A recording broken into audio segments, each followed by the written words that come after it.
Peut-on enseigner la beauté? Je me et vous propose ici de reconstruire et de confronter les trois grandes conceptions de la beauté et de son enseignement qui s'affrontent philosophiquement à propos de l'essence même de la beauté et de son enseignement, et donc de la place que l'on peut et doit accorder à l'expérience esthétique dans la résolution du problème de l'existence humaine,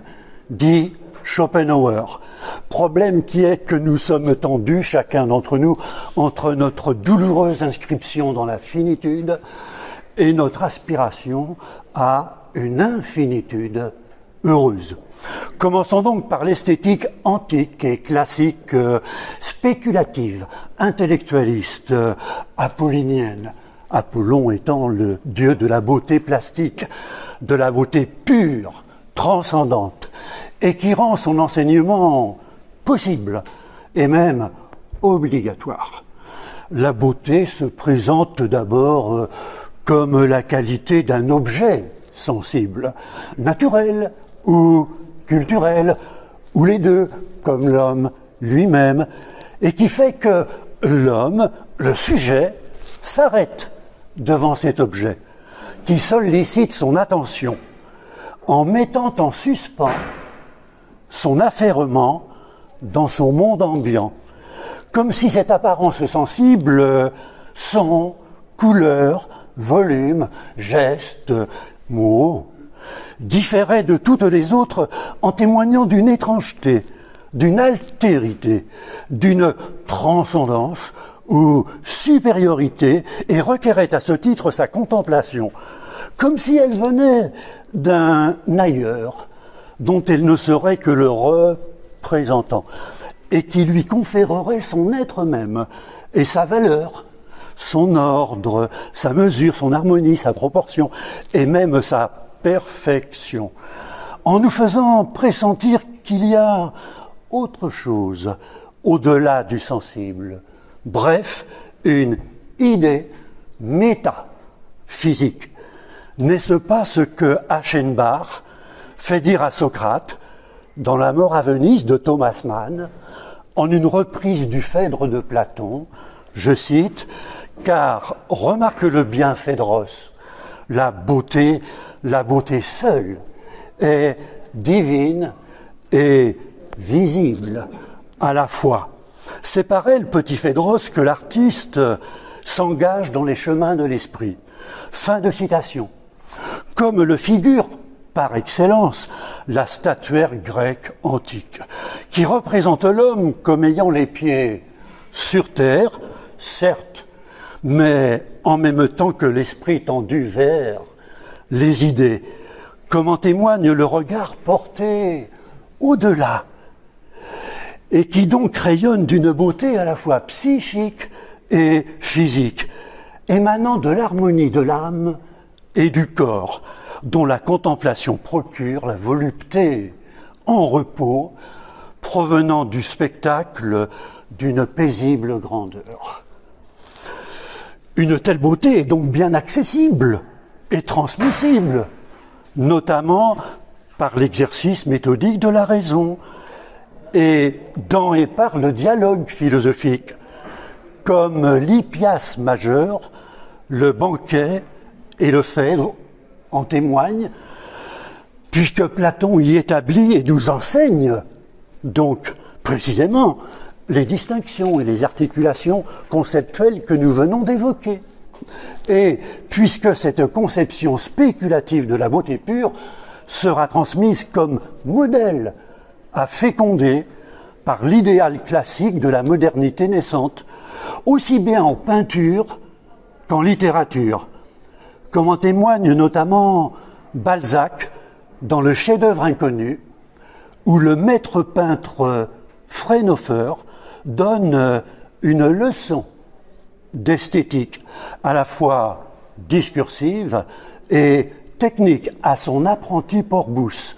dont il retouche le tableau sous le regard admiratif de Nicolas Poussin. N'est-il pas alors toujours urgent d'enseigner la beauté en vue de donner sens à l'existence humaine, de remédier au sentiment douloureux de notre finitude, en satisfaisant notre désir d'éternité, qui fait tendre l'homme vers l'infinitude du monde métaphysique des idées éternelles, en le plongeant dans la béatitude de la contemplation de la beauté,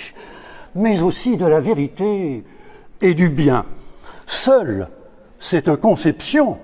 et la recherche d'une telle beauté, apollinienne donc, permettent à l'homme de découvrir le sens de son existence,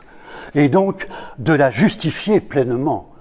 Comme y insiste Platon, je cite, « Si la vie vaut jamais la peine d'être vécue, c'est à ce moment où l'homme contemple la beauté en soi, la beauté divine elle-même, en sa forme unique. Or, c'est à celui qui enfante et nourrit la vertu véritable qu'il appartient d'être chéri des dieux. Et si jamais homme devient immortel, de le devenir lui aussi. » Fin de citation. Soit, mais une telle conception de la beauté ne méconnaît-elle pas le plus propre de l'expérience esthétique, en subordonnant celle-ci à la recherche théorique de la vérité et pratique du bien? Et cette conception ne redouble-t-elle pas le tourment existentiel de l'homme, en le faisant tendre vers une transcendance inaccessible et donc intransmissible, inenseignable, comme Baudelaire le fait signifier par la beauté à ses amants poètes qu'elle est conduite de façon hautaine et cruelle. Je cite, « Je suis belle, ô mortelle, comme un rêve de pierre. Les poètes, devant mes grandes attitudes, que j'ai l'air d'emprunter aux plus fiers monuments, consumeront leurs jours en d'austères études. » Fin de citation. Mais une autre expérience de la beauté n'est-elle pas possible et surtout souhaitable pour ce qui est de son enseignement et donc de la résolution du problème de l'existence humaine? Venons-en donc en un deuxième temps à l'esthétique moderne et même contemporaine, intuitive, sensualiste, dionysiaque, Dionysos étant le dieu de l'ivresse, de l'intensité vitale et à ses conséquences pour l'enseignement de la beauté. En effet, si la beauté est bien de l'ordre du sensible, aesthésis, ce n'est pas au sens où elle serait la qualité d'un objet qu'elle caractériserait en propre dans son essence, qui résiderait, qui plus est, au-delà des apparences physiques, dans un monde supérieur, éthéré, mais bien plutôt en ce que la multiplicité, la fugacité, le mouvement énergique même de ces apparences engendre chez l'homme un sentiment puissant et réjouissant, et même jouissif, d'intense vitalité, qui lui fait dire à cet homme de façon irrépressible que cela est beau, un peu comme l'on dit que cela est fort. Est alors dit beau, ce qui au sens fort est émouvant, ce qui suscite chez l'homme une émotion, un choc même, cher au surréalisme, par exemple, si fort qu'elle ravit l'homme et l'enlève, là encore, mais en un sens différent de notre premier moment, à la torpeur et à l'ennui de l'habituel monde ambiant, pour mettre l'homme lui-même en mouvement, entre dans la danse, comme dans la conception romantique de la musique, notamment illustrée par Massimiliadoni dans la nouvelle éponyme de Balzac, Duchesse qui assiste à la représentation du Moïse de Rossini avec ses amis et qui leur déclare de façon enthousiaste, je cite, « La musique moderne est la langue des âmes tendres, amoureuses, encline à une noble exaltation intérieure. Là où les autres arts cerclent nos pensées en les fixant sur une chose déterminée, la musique elle, les déchaîne sur la nature entière et leur déclare qu'elle a le pouvoir de nous exprimer la nature. Fin de citation. Mais à quel type d'expérience esthétique correspond alors une telle conception de la beauté dionysiaque en matière de contemplation et de création? La contemplation relève ici, chez l'esthète, de la pure et simple jouissance des apparences sensibles telles qu'elles se manifestent dans leur multiplicité, fugacité, vivacité et intensité, selon un impressivisme immanent, irréductible en tout cas à de quelconques essences ou idées qui seraient immuables et éternelles. La création, elle, consiste alors en l'expression des états sensibles internes, impressions, émotions, désirs et passions, qui habitent intensément le Créateur, qui leur donne une forme expressive, sincère et authentique, comme l'on dit aujourd'hui, en les objectivant dans une œuvre qui puisse être reçue par d'autres, qui reconnaîtront alors leurs propres états intimes, selon donc un expressivisme immanent. Dans ces conditions, un enseignement de la beauté est-il encore possible, et même tout simplement légitime? En effet, une telle conception sensualiste, sentimentaliste de la beauté tient, en compagnie du sens devenu le plus commun aujourd'hui, que l'on ne peut pas enseigner la beauté, puisqu'elle fait l'objet d'une saisie émotive et non pas réflexive. La satisfaction éprouvée demeurant alors particulière et contingente, subjective, et donc impartageable, incommunicable, car indéfinissable et même indicible. Croire pouvoir et surtout vouloir enseigner la beauté, c'est-à-dire en faire l'objet d'un discours abstrait qui prétend en saisir l'essence et prouver le bien fondé du plaisir esthétique qu'elle produit, tout comme saisir les règles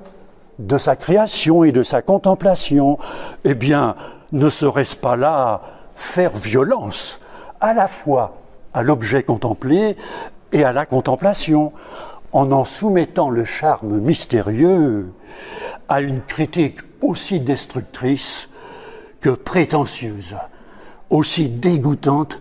pour l'esthète que stérilisante pour l'apprenti artiste? Ne serait-ce pas aussi faire violence à autrui, l'enseigner, que l'on veut ainsi contraindre à partager le même jugement de goût que soi, l'enseignant, en faisant se disputer et se séparer les hommes, plutôt que de vivre ensemble en s'entendant? On ne peut ni ne doit donc enseigner la beauté, dont l'expérience doit être laissée au goût de chacun, qui doit demeurer seul juge et maître de son plaisir esthétique pour jouir de sa vie comme il le désire. Soit, mais une telle conception est pratique, dionysiaque, énergique, énergisante, comme on dit aujourd'hui, de la beauté, semble bien réduire l'expérience esthétique à un expressivisme et un impressivisme vain, qui ne font que redoubler le douloureux sentiment de la contingence de toute chose, en un puissant sentiment d'arbitraire, comme dans le dit art contemporain, qui a d'ailleurs rompu avec toute référence à la beauté,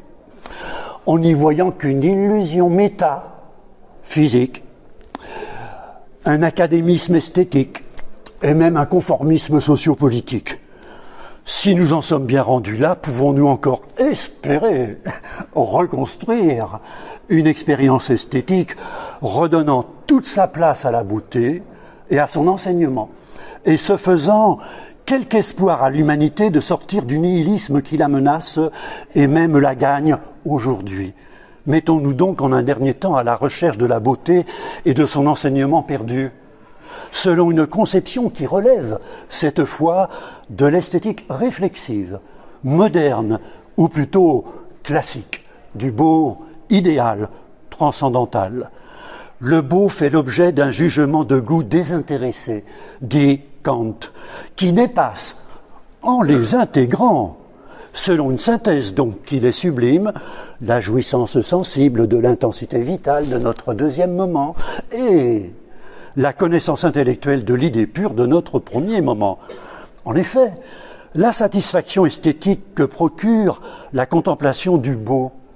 est d'un autre ordre que la satisfaction de la seule sensibilité,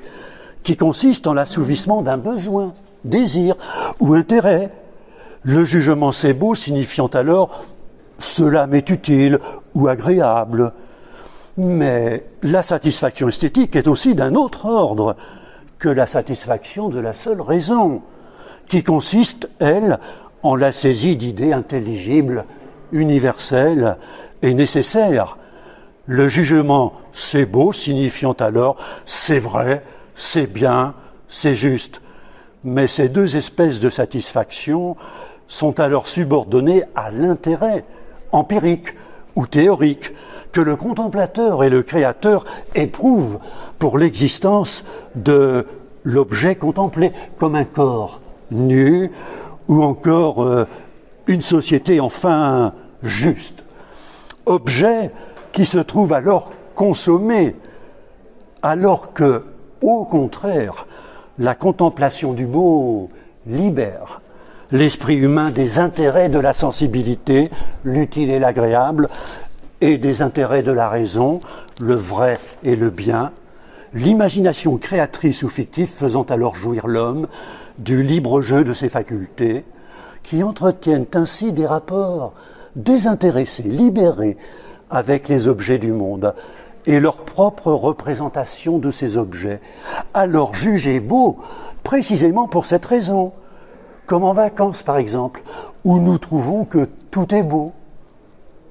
C'est ce désintéressement du jugement de goût qui permet aux hommes de dépasser leurs conflits, en conférant à l'expérience esthétique la capacité d'œuvrer à la fondation d'un sens commun, éthico-politique, qui les fédère, par exemple sous un même drapeau, un même hymne, une même figure symbolique, comme celle de Marianne, comme l'établit Schiller, avec tout l'humanisme esthétique du siècle des Lumières. Je cite, « Le goût seul met de l'harmonie dans la société, parce qu'il crée de l'harmonie dans l'individu. Seule la perception de la beauté fait de l'homme une totalité parce qu'elle oblige ces deux natures sensibles et intelligibles à s'harmoniser en un tout. » Fin de citation. Mais pour acquérir une telle vertu réinstitutrice d'humanité, une telle conception et pratique de la beauté nécessite que celle-ci soit enseignée quand même, que cet enseignement respecte la part irréductible de mystère qui réside dans toute expérience esthétique, authentique. Il faut donc d'abord savoir se taire pour faire place à l'émotion et à l'inspiration sensible, indicible et donc inenseignable comme telle. Mais il faut aussi que cet enseignement soit soucieux, modestement, mais résolument, de saisir et de transmettre l'essence de la beauté, ainsi que les règles de sa contemplation et de sa création, selon un discours logique, clair et distinct, qui illustre les idées qu'il propose en référence à des exemples d'objets beaux, naturels comme un coucher de soleil, ou culturels comme une symphonie ou un tableau, ou encore une pensée, un discours ou une action de l'homme. Le lieu et le moment essentiel d'un tel enseignement ne serait-il pas l'école en général, dont l'école des beaux-arts en particulier, ainsi que les musées et les conservatoires, mais aussi certains moments privilégiés de la vie quotidienne, en amitié et en amour notamment, et de la vie publique, en société et politique. Un tel enseignement ne serait-il pas philosophique dans ses moyens discursifs et dans ses fins existentielles, pour fonder une vie toujours plus belle, d'être plus vrai et meilleur, en vue de la satisfaction symbolique, sinon ontologique, du désir d'intemporalité et donc d'immortalité, sinon d'éternité. Concluons enfin par ce bel appel de Schiller, je cite, « En conséquence, si un jeune ami de la vérité et de la beauté me demande comment il doit s'y prendre pour satisfaire, malgré toute la résistance du siècle, le noble instinct de son cœur, je lui répondrai « Engage le monde sur lequel tu agis dans la direction du bien. » Alors, le calme déroulement du temps amènera l'épanouissement. Dans le silence pudique de ton cœur, éduque la vérité victorieuse, puis manifeste-la dans la beauté, afin que la pensée ne soit pas seule à lui rendre hommage et que les sens aussi perçoivent avec amour sa figure. Je vous remercie de votre ô combien patiente attention.